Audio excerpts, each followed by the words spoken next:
আসসালামু আলাইকুম। প্রবাস সংবাদে আমন্ত্রণ জানাচ্ছি। আপনাদের সঙ্গে আছি আমি সামির হোসেন। শুরুতেই জানিয়ে দিচ্ছি প্রবাস সংবাদ শিরোনাম। জাতীয় স্মৃতিসৌধে মুক্তিযুদ্ধে বীর শহীদদের প্রতি তারেক রহমানের শ্রদ্ধা।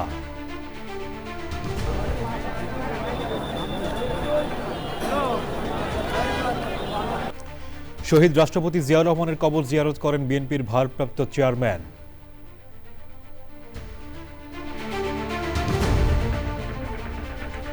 চ্যানেল আই সহ ডিজিটাল প্ল্যাটফর্মে তারেক রহমানের দেশে ফেরার ভিউ ৩০ কোটি, ওয়াচ টাইম বা দেখার সময় ৬০ কোটি মিনিটেরও বেশি।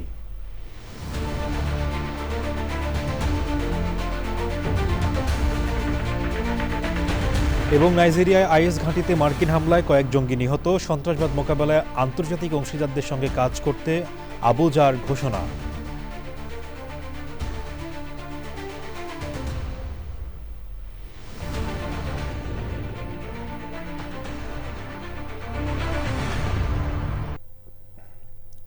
সংবাদ শিরোনামগুলো জানাচ্ছিলাম। এখনকার এই সংবাদ আয়োজন একই সঙ্গে চ্যানেল আইর ইউটিউব চ্যানেল এবং চ্যানেল আইর ওটিটি প্ল্যাটফর্ম আইস্ক্রিনে লাইভ স্ট্রিম হচ্ছে। এবার বিস্তারিত। বিএনপির প্রতিষ্ঠাতা শহীদ রাষ্ট্রপতি জিয়াউর রহমানের কবর জিয়ারত ও শ্রদ্ধা নিবেদন করেছেন বিএনপির ভারপ্রাপ্ত চেয়ারম্যান তারেক রহমান। ১৭ বছরের নির্বাসিত জীবন থেকে দেশে ফেরার পরদিন শুক্রবার বিকেলে তিনি বাবার কবর জিয়ারত করতে যান। এ সময়ও বিপুল জনতার সমাগম ঘটে। বিএনপি নেতারা আশা করছেন তারেক রহমানের প্রত্যাবর্তনে গণতন্ত্রের পথে দেশ এগিয়ে যাবে। রাহুল রায়ের রিপোর্ট। বিএনপির ভারপ্রাপ্ত চেয়ারম্যান তারেক রহমানের ১৭ বছরের নির্বাসিত জীবন থেকে রাজস্বিক প্রত্যাবর্তন হয়েছে। বিমানবন্দর থেকে জুলাই এক্সপ্রেসওয়ে এবং এভারকেয়ার হাসপাতাল হয়ে গুলশানের বাসভবনে পৌঁছানো পর্যন্ত ছিল জনতার ঢল আর ভালোবাসার প্রকাশ। পরদিনও একই চিত্র। শুক্রবার বিকেল ৩টার আগে গুলশানের বাসভবন থেকে যখন রওনা হন, তখনও তাকে বহনকারী বাসের সামনে নেতাকর্মী ও সমর্থকদের অবস্থান। শেরেবাংলা শহীদ রাষ্ট্রপতি ও বিএনপির প্রতিষ্ঠাতা জিয়াউর রহমানের সমাধিস্থলে পৌঁছতে সময় লাগে প্রায় ২ ঘণ্টা। বিকেল ৫টার দিকে বিএনপি মহাসচিব মির্জা ফখরুল ইসলাম আলমগীর এবং স্থায়ী কমিটির সদস্যদের নিয়ে জিয়াউর রহমানের কবর জিয়ারত ও শ্রদ্ধা নিবেদন করেন তারেক রহমান। সবাইকে নিয়ে মোনাজাতের পর বাবার কবরের সামনে আরও কিছুক্ষণ নীরবে দাঁড়িয়ে থাকেন তিনি।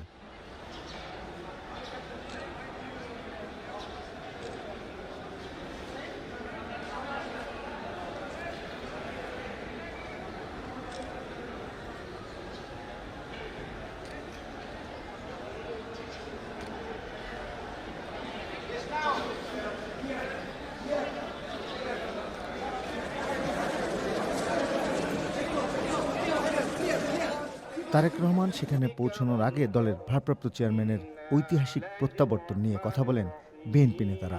বাংলাদেশের রাজনৈতিক ইতিহাসে এই ধরনের রাজকীয় প্রত্যাবর্তন এবং জনগণের স্বতঃস্ফূর্ত সম্বর্ধনা খুব কম নেতার পক্ষেই পাওয়া সম্ভব হয়েছে।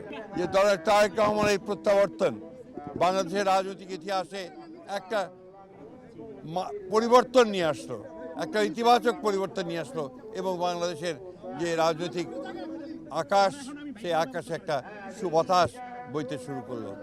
আমরা সবাই বাংলাদেশে, শুধু তার দল নয়, গোটা বাংলাদেশের গণতান্ত্রিকমী মানুষ আমরা আজকে অপেক্ষা করে আছি এই নেতার নেতৃত্বে একটা সত্যিকার অর্থেই একটা সুখী সমৃদ্ধ গণতান্ত্রিক বাংলাদেশ নির্মাণের জন্য। বহুদলীয় গণতন্ত্রের প্রবর্তক শহীদ রাষ্ট্রপতি জিয়াউর রহমান এটার প্রতিপালন করেছেন আমাদের দেশনেত্রী বেগম খালেদা জিয়া। আবার এটাকে আরও পরিস্ফুটন করবেন আমাদের নেতা তারেক রহমান সাহেব। শহীদ রাষ্ট্রপতি ও বিএনপির প্রতিষ্ঠাতা জিয়াউর রহমানের কবর জিয়ারতের পর মহান মুক্তিযুদ্ধে শহীদদের প্রতি শ্রদ্ধা জানাতে বিএনপির ভারপ্রাপ্ত চেয়ারম্যান তারেক রহমান সাভার স্মৃতিসৌধের উদ্দেশ্যে রওনা হন। রাহুল রায়, চ্যানেল আই, ঢাকা। সাভারে জাতীয় স্মৃতিসৌধে মহান মুক্তিযুদ্ধে আত্মোৎসর্গকারী বীর শহীদদের প্রতি শ্রদ্ধা জানিয়েছেন বিএনপির ভারপ্রাপ্ত চেয়ারম্যান তারেক রহমান। রাত 10টা 4 মিনিটে তিনি জাতীয় স্মৃতিসৌধ প্রাঙ্গণে প্রবেশ করেন। এ সময় দলের শীর্ষস্থানীয় নেতা ও বিপুল সংখ্যক নেতাকর্মী সঙ্গে নিয়ে তিনি বীর শহীদদের স্মরণ করেন। এর আগে বিএনপির পক্ষ থেকে নিয়ম অনুযায়ী বিকেলে স্মৃতিসৌধের বেদিতে ফুলেল শ্রদ্ধা নিবেদন করেন দলের নেতারা। তারেক রহমানের আগমনকে কেন্দ্র করে সাভার আশুলিয়া সহ দেশের বিভিন্ন প্রান্ত থেকে হাজারো মানুষ জাতীয় স্মৃতিসৌধ এলাকায় আসেন। ব্যানার, ফেস্টুন হাতে হাজার হাজার নেতাকর্মীর উপস্থিতিতে পুরো এলাকা উৎসবমুখর হয়ে ওঠে। এর আগে শুক্রবার বিকেল 4:40 দিকে তারেক রহমান জিয়া উদ্যানে শহীদ রাষ্ট্রপতি জিয়াউর রহমানের মাজারে পৌঁছে জিয়ারত করেন। সেখান থেকে স্মৃতিসৌধে যেতে সময় লাগে 5 ঘন্টা। শহীদ জিয়ার মাজার থেকে সাভার স্মৃতিসৌধে যাওয়ার সময় লাখো জনতা সড়কের দুই পাশে সমবেত হন।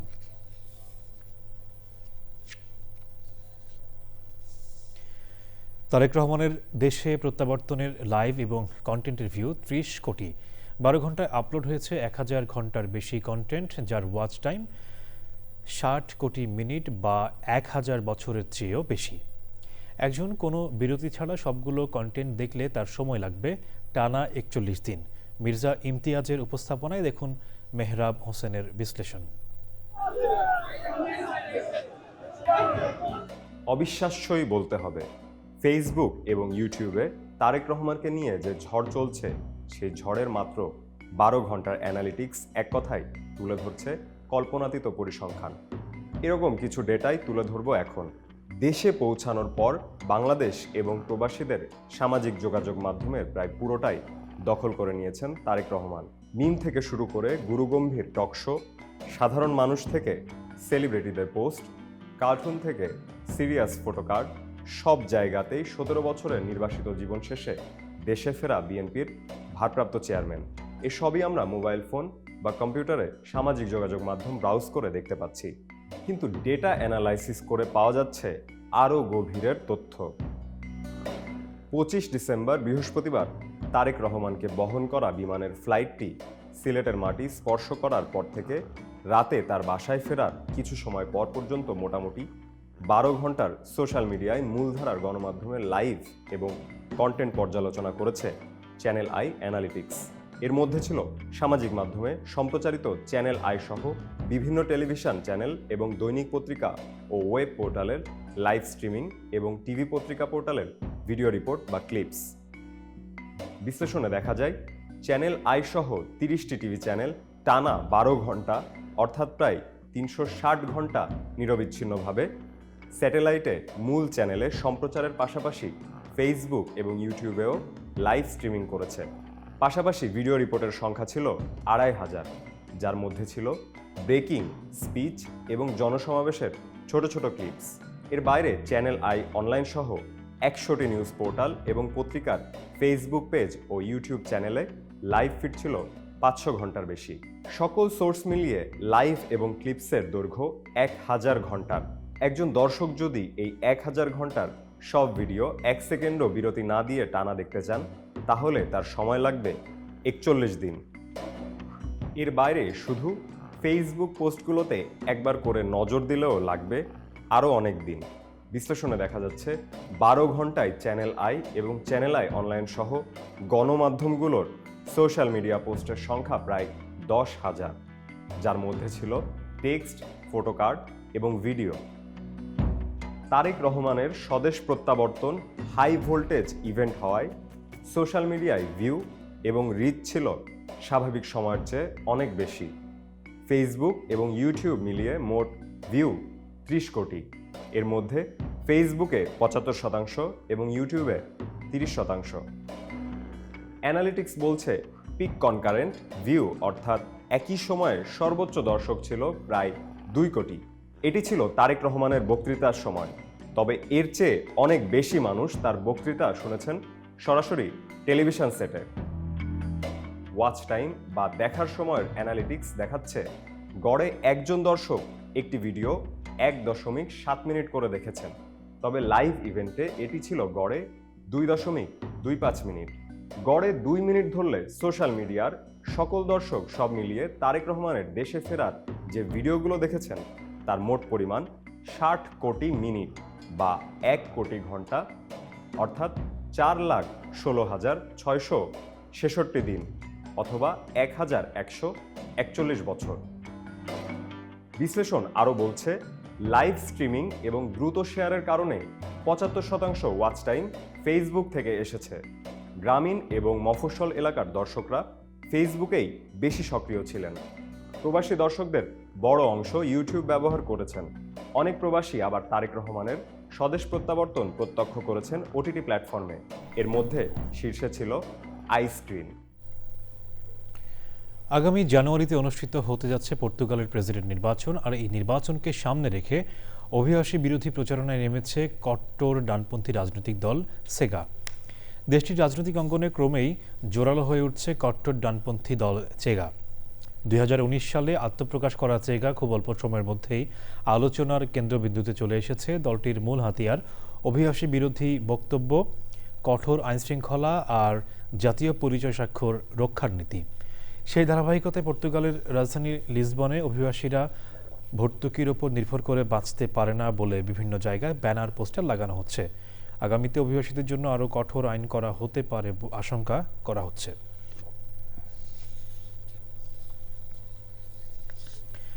নাইজেরিয়ার উত্তর পূর্বাঞ্চলীয় এলাকায় জঙ্গি গোষ্ঠী আইএসের ঘাঁটি লক্ষ্য করে শক্তিশালী হামলা চালিয়েছে যুক্তরাষ্ট্র।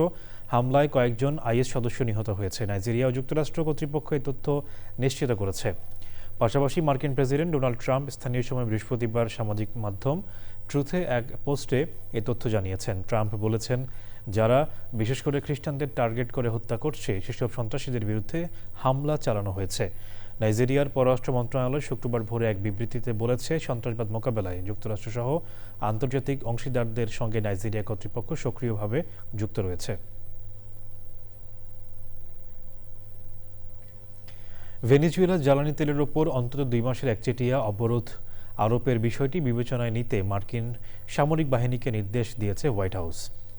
মার্কিন কর্মকর্তারা জানিয়েছেন, সামরিক পদক্ষেপের চেয়ে বর্তমানে অর্থনৈতিক চাপকে বেশি গুরুত্ব দিচ্ছে ওয়াশিংটন। নিষেধাজ্ঞার মাধ্যমে কারাকাসের ওপর চাপ বাড়ানোই যুক্তরাষ্ট্রের প্রথম লক্ষ্য, তবে প্রয়োজনে সামরিক বিকল্প খোলা রাখা হয়েছে বলে জানানো হয়েছে। সমঝোতায় না এলে জানুয়ারির শেষ নাগাদ ভেনেজুয়েলা বড় ধরনের অর্থনৈতিক সংকটে পড়তে পারে।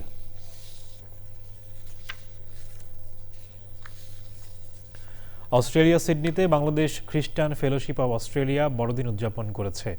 বিগত দীর্ঘ 30 বছর ধরে এই সংগঠনটি ধারাবাহিকভাবে সব ধর্মের মানুষের অংশগ্রহণের জাঁকজমকপূর্ণভাবে বড়দিন উদযাপন করে আসছে। অস্ট্রেলিয়া থেকে জানাচ্ছেন রেজা আরেফিন। বাংলাদেশ খ্রিস্টান ফেলোশিপ অব অস্ট্রেলিয়া জাঁকজমকপূর্ণভাবে বড়দিন উদযাপন করে। গতকাল 25শে ডিসেম্বর সিডনিতে বসবাসকারী খ্রিস্টান ধর্মাবলম্বীদের অন্যতম বৃহৎ সংগঠন বাংলাদেশ খ্রিস্টান ফেলোশিপ অব অস্ট্রেলিয়া ধর্মীয় ভাব গাম্ভীর্য পরিবেশে জাঁকজমকপূর্ণভাবে পালন করল বড়দিন। বিগত 30 বছর ধরে বাংলাদেশ খ্রিস্টান ফেলোশিপ অব অস্ট্রেলিয়া ধারাবাহিকভাবে জাঁকজমকপূর্ণভাবে বড়দিন উদযাপন করে আসছে। এবছরও সেই ধারাবাহিকতার ব্যতিক্রম হয়নি। সিডনিতে বসবাসকারী ধর্ম বর্ণ নির্বিশেষে সকল মানুষকে নিয়ে সংগঠনটি বড়দিনের উৎসব পালন করেছে। এই আয়োজন ছিল ধর্মীয় প্রার্থনা, উপাসনা ও আয়োজন সমৃদ্ধ নানা সাংস্কৃতিক পরিবেশনা। পাশাপাশি লটারি ড্র, ফ্যাশন শো এবং শিশুদের মাঝে সান্তা ক্লজের উপহার বিতরণ ছিল সবার নজরকাড়া আকর্ষণ। বিশেষ করে পরিবার ও শিশুদের উপস্থিতিতে পুরো অনুষ্ঠানস্থল উৎসব মুখর হয়ে ওঠে। অনুষ্ঠানের সার্বিক আয়োজনের নেতৃত্ব দেন সংগঠনের সভাপতি অ্যালেক্স তুহিন গাইন ও সাধারণ সম্পাদক ন্যান্সি ব্যারেল। এছাড়াও কার্যকরী পরিষদের সদস্য থেকে শুরু করে সাধারণ সদস্যদের নিরলস পরিশ্রম ও আন্তরিক অবদানের অনুষ্ঠানটি সফল ও সার্থকভাবে সমাপ্ত হয়। প্রবাসীর ব্যস্ত জীবনে এমন আয়োজন শুধু আনন্দই নয়, বরং একে অপরের সঙ্গে সম্পর্ক ও ঐক্যের বন্ধনকে আরও সুদৃঢ় করে। বড়দিনের এই উৎসব শুধু একটি ধর্মীয় অনুষ্ঠান নয়, বরং শান্তি, ভালোবাসা, সহমর্মিতা ও মানবতার বার্তা ছড়িয়ে দেওয়ার এক অনন্য platform. Reza Arefin, channel I, Sydney, Australia. যুক্তরাষ্ট্রের ফেডারেল কমিউনিকেশনস কমিশন এফসিসি চীনসহ অন্যান্য বিদেশি ড্রোন বিক্রি বন্ধ করে দিয়েছে। দেশটিতে বহু বছর ধরে বিশেষ করে চীনের তৈরি ড্রোন ব্যাপকভাবে ব্যবহৃত হচ্ছে। জাতীয় নিরাপত্তার ঝুঁকির কথা উল্লেখ করে বিশ্বের বৃহত্তম ড্রোন নির্মাতা ডিজেআই সহ বিদেশি ড্রোন নির্মাতাদের নতুন মডেল ও গুরুত্বপূর্ণ যন্ত্রাংশ আমদানি ও বিক্রি নিষিদ্ধ করা হয়েছে। এফসিসি জানিয়েছে, আগে অনুমোদিত ও বর্তমানে ব্যবহৃত ড্রোনে এই সিদ্ধান্তে প্রযোজ্য হবে না। এদিকে ডিজেআই এই সিদ্ধান্তে হতাশা প্রকাশ করেছে। চীন একে বৈষম্যমূলক আখ্যা দিয়েছে। যুক্তরাষ্ট্রের বাফেলোতে বাংলাদেশের মহান বিজয় দিবস উদযাপন করা হয়েছে। বাফেলোর 120 আলেকজান্ডার এভিনিউতে সর্বস্তরের বাংলাদেশিদের উপস্থিতিতে দিবসটি উদযাপন করা হয়। জাতীয় সঙ্গীতের মধ্য দিয়ে অনুষ্ঠান শুরু হয়ে মহান মুক্তিযুদ্ধে বীর শহীদ ও মুক্তিযোদ্ধাদের স্মরণ করা হয়। অনুষ্ঠানে প্রবাসী বাংলাদেশিদের স্বতঃস্ফূর্ত অংশগ্রহণ এবং তাদের উপস্থিতিতে মুক্তিযুদ্ধের স্মৃতিচারণ করেন বক্তারা। চীনের হেফেই শহরে আকাশছোঁয়া ভবনের দেয়াল পরিষ্কারে ব্যবহৃত হচ্ছে রোবট। চীনা বিজ্ঞান একাডেমির হেফে ইনস্টিটিউট অব টেকনোলজি উদ্ভাবন করেছে উচ্চতা সহনশীল রোবট। এতে আছে হাই ডেফিনিশন ক্যামেরা ও এআই চিনতে পারার পদ্ধতি। এটি নিজে থেকেই কাজের স্থান বেছে নেয়া এবং কাজ শেষে সরঞ্জাম গুছিয়ে নিতে পারে। পুরো প্রক্রিয়াটিতে মানুষের প্রয়োজন হয় না। রোবটগুলো দিনে প্রায় 1200 বর্গমিটার জায়গা পরিষ্কার করতে সক্ষম। এই প্রযুক্তি ভবিষ্যতে বিপজ্জনক উচ্চতা নির্মাণ রক্ষণাবেক্ষণ কাজে যুগান্তকারী ভূমিকা রাখবে বলে মনে করছেন বিশেষজ্ঞরা। দর্শক, সবশেষে প্রবাস সংবাদ শিরোনামগুলো জানাচ্ছি আরেকবার।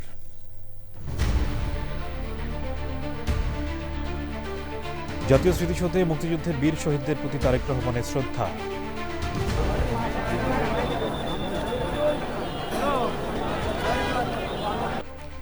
শহীদ রাষ্ট্রপতি জিয়া রহমানের কবর জিয়ারত করেন বিএনপির ভারপ্রাপ্ত চেয়ারম্যান।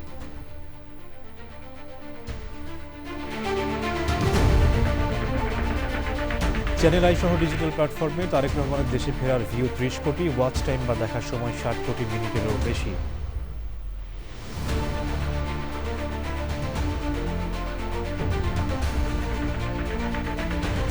এবং নাইজেরিয়ায় আইএস ঘাঁটিতে মার্কিন হামলায় কয়েক জঙ্গি নিহত। সন্ত্রাসবাদ মোকাবেলায় আন্তর্জাতিক অংশীদারদের সঙ্গে কাজ করতে আবুজার ঘোষণা।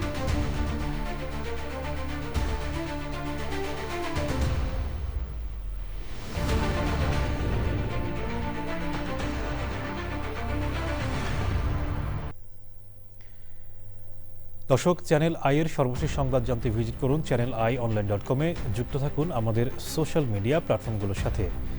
এই ছিল প্রবাস সংবাদ। সবাইকে ধন্যবাদ।